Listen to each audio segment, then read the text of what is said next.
Bonjour à tous, j'espère que vous allez bien aujourd'hui. Alors je voulais commencer cette vidéo par remercier toutes les personnes qui se sont abonnées à ma chaîne, voilà, qui commentent aussi, avec qui j'échange.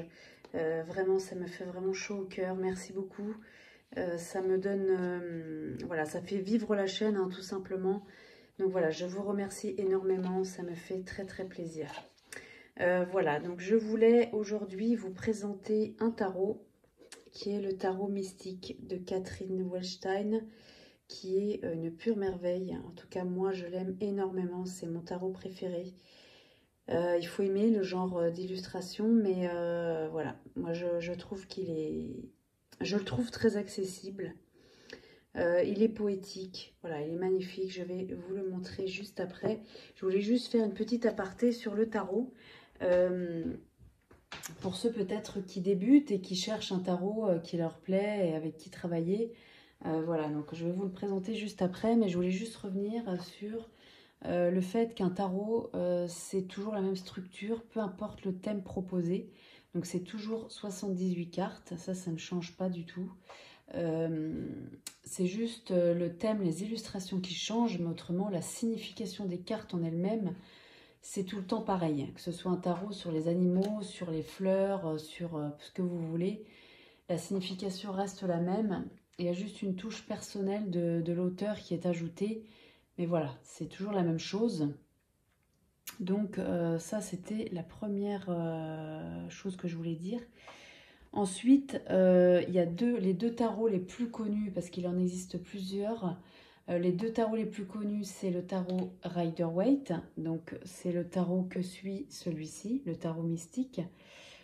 Le tarot Rider-Waite, c'est un tarot où toutes les cartes sont illustrées d'une scène de vie. Je vais vous montrer juste après aussi.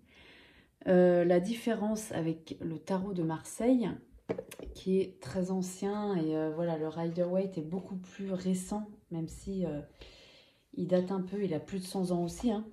Mais en fait, la différence entre les deux, en tout cas la plus notable, c'est que dans le Rider-Waite, toutes les cartes sont illustrées d'une scène de vie, ce qui n'est pas le cas dans le tarot de Marseille. Je vous donne un exemple. Je vous montre très rapidement le Marseille. Vous voyez, c'est des illustrations très anciennes. Voilà, on est vraiment sur quelque chose de...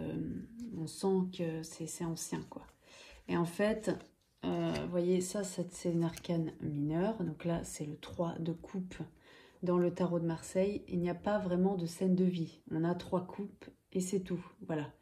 Donc là, si on ne... Voilà, quand on débute, ça rebute un peu parce que quand on tombe sur ça, si on n'a pas la signification, si on ne connaît pas la signification par cœur, par exemple, ou les grandes lignes, ça va être très difficile comment dire, d'interpréter la carte à l'intuitif. C'est même très compliqué parce que là, ça ne veut pas nous dire grand-chose. Que dans le Rider-Waite, tout est illustré. Alors, je n'ai pas le tarot Rider-Waite classique. Quand je l'aurai, je vous le montrerai aussi. Je referai une vidéo peut-être un peu plus poussée. Voilà, mais en tout cas, celui-ci, il suit le rider, donc tout est illustré et il n'y a pas comment dire, d'illustration comme je viens vous de montrer, le 3 de coupe, il n'y a pas là-dedans. C'est vraiment beaucoup plus facile d'interprétation. Voilà, donc ça c'était la petite aparté, donc le coffret, hein, je vous ai montré le devant, voilà. Et il est, mais juste magnifique. Alors, Catherine Wellstein, c'est une artiste qui a, c'est vrai, un graphisme très unique. Vous allez voir. Donc là, on nous dit, je ne vous ai pas montré, on nous dit dans ce coffret qu'il y a 83 cartes. En fait, c'est parce qu'elle a rajouté 5 cartes bonus. C'est-à-dire que les personnages de cour, l'empereur et les 4 rois, on peut soit les prendre la représentation masculine ou alors la féminine. Ça nous permet un choix, donc j'ai trouvé ça quand même intéressant parce que c'est pas dans tous les tarots qu'on a ça. On choisit la carte qui nous plaît le mieux, qui nous parle le plus, et voilà, on garde une des 2 cartes dans le jeu. Donc je vais vous montrer tout de suite. Ça, ce sont les 5 cartes bonus. Alors déjà, j'aurais dû commencer par vous montrer le dos. Voilà. Le dos qui est, je trouve, sobre, chic. En même temps, il fait un peu ancien. Voilà, moi je trouve qu'il est super beau. Elles sont très glossy, hein, vous voyez. La qualité est très bonne, rien à dire. Les tranches, bah là je sais pas si vous allez bien voir. Du coup, je vais vous prendre le paquet entier, ça va être plus simple. Hein. Voilà, argenté, superbe. Et voilà, le genre d'illustration qu'on a. Et ça, ce sont les 5 cartes bonus. Donc vous voyez, on voit roi d'épée. Là, on a une représentation féminine pour le roi. Donc si vous décidez, si vous avez envie d'avoir une représentation féminine pour le roi, vous prenez cette carte-là. L'empereur, c'est pareil. Alors là, on est sur un style un petit peu plus androgyne. Le roi de bâton. Donc ça, c'est l'illustration qu'on a sur le coffret. Vous pouvez prendre cette carte-là à la place du roi version masculine. Pareil pour le roi de coupe. Et pareil pour le roi de denier. Voilà. Donc ça, c'est les 5 cartes bonus. Je voulais vous les montrer d'abord parce que j'avais peur d'oublier autrement. Voilà. Alors, les illustrations, bah, vous avez vu un petit aperçu. Hein. Mais alors, c'est vraiment... c'est très bien fait. C'est très, très beau. Enfin, moi, je trouve, hein, vraiment. Voilà. Donc là, par exemple, on a la reine d'épée. Vous voyez, on a tout un univers. On a... Voilà, les couleurs sont magnifiques. C'est vraiment très, très, très, très beau. Le 10 de coupe. Donc, les coupes dans le tarot qui représentent les émotions. Le pendu. Très, très sympa. Bon, je trouve que là aussi, pareil, à l'intuitif, on peut se faire une... comment dire? Ça peut être un bon exercice aussi avec ce tarot pour apprendre la signification des cartes. Je trouve que c'est quand même assez parlant. 8 de bâton. 9 d'épée. 5 de coupe. L'eau. Alors, l'eau, forcément, c'est l'élément qui représente les émotions. L'as de coupe. On a aussi de l'eau. Voilà. Valet d'épée. Le magicien. Reine de denier. Reine de coupe dans la mer. 5 de bâton. Vous voyez, je trouve que voilà, bon, après, forcément, quand on connaît les significations des cartes, ça nous saute aux yeux, quoi. Mais je veux dire, voilà, je trouve que quand on débute, on peut quand même se faire une petite idée, quoi. Valet de bâton, cavalier de denier, 7 de bâton,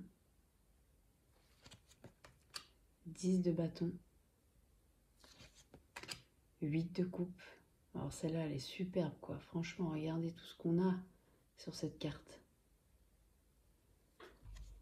La justice. Alors là, il y en a quelques-unes qui sont à l'envers. Je suis vraiment désolée. Hein. Hop. As de bâton. 9 de bâton.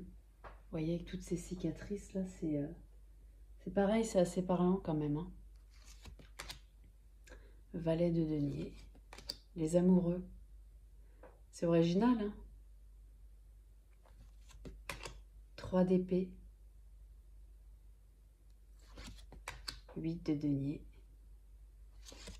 Le chariot. Celle-là aussi, elle est marrante.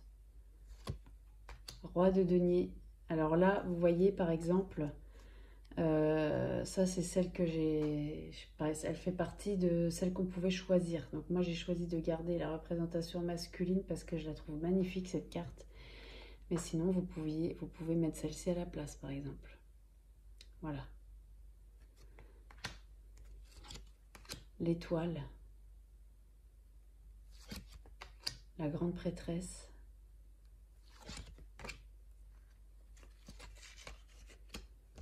Hop, je suis désolée. 2 de bâton. Ça aussi, hein, voilà, on comprend un petit peu l'univers. 4 de coupe, là aussi. 5 de denier. Oh, je suis désolée, hein, vraiment. C'est pas... J'ai pas très bien préparé le jeu, mais comme je m'en sers aussi, du coup, valet de coupe. Elle est mignonne, celle-là. 4 de bâton. Le hiérophante, regardez ça. C'est superbe. 2 d'épée. 2 de coupe. Superbe. La lune. Et alors les couleurs, le fait que les cartes soient glossy, je sais pas si ça se voit dans l'écran, mais en fait ça donne une profondeur aux couleurs juste superbe. Reine de bâton, regardez. C'est magnifique. L'ermite. Alors là, l'ermite, je trouve qu'elle est bien représentée aussi, quoi. L'impératrice. 7 de denier. 3 de coupe. Vous voyez, on comprend tout de suite que voilà, le 3 de coupe, c'est l'union, on célèbre, on est content, voilà, c'est la joie, que voilà, c'est une bonne carte, quoi. 9 de coupe. As de denier. 7 d'épée. 6 de coupe. La mort, qui est l'arcane sans nom dans le tarot de Marseille, mais qui veut dire la même chose, hein, pareil. Très très beau, hein. La mort qui fait peur à beaucoup de personnes, cette carte-là, mais moi je la trouve... Je trouve que c'est une belle carte parce que c'est pas la mort dans l'esprit mourir, hein. C'est quelque chose meurt pour une renaissance de quelque chose, pour peut-être avoir mieux. Vous voyez, il y a un papillon qui représente ça. Il y a des fleurs, enfin voilà, je trouve que c'est pareil, on comprend bien. 6 de bâton, avec ce colibri magnifique. 6 d'épée. 10 d'épée. Voilà, là on voit que bon, c'est pas la meilleure, c'est pas le meilleur moment de sa vie, hein, voilà. Cavalier de coupe. 3 de denier. 7 de coupe. C'est vraiment très très beau, hein. C'est un travail incroyable. Le soleil. 8 d'épée. 4 de denier. 10 de denier. Cavalier d'épée. Moi je trouve qu'en fait les illustrations, elles ont une dimension. Le fait qu'elles fassent un peu anciennes, je sais pas, il y a un côté pas sérieux, mais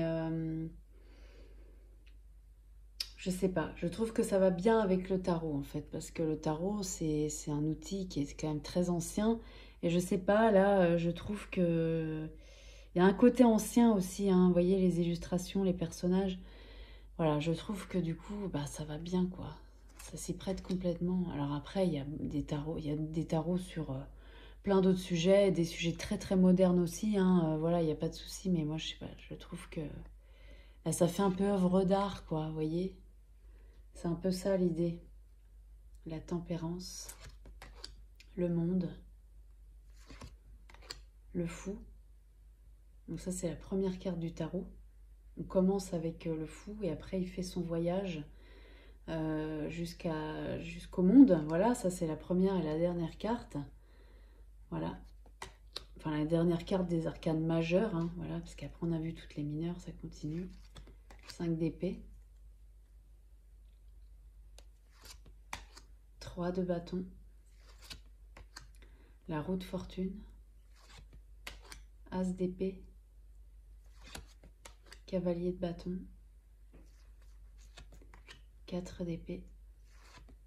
L'empereur, magnifique, avec ses moustaches en branche. Voilà, on voit que c'est un personnage très ancré. 9 de denier. 6 de denier. Beaucoup de symboles dans les cartes, hein. Vous voyez, on a beaucoup de choses. Petit personnage, les gouttes, voilà. Une belle interprétation intuitive aussi, hein. la force, le jugement,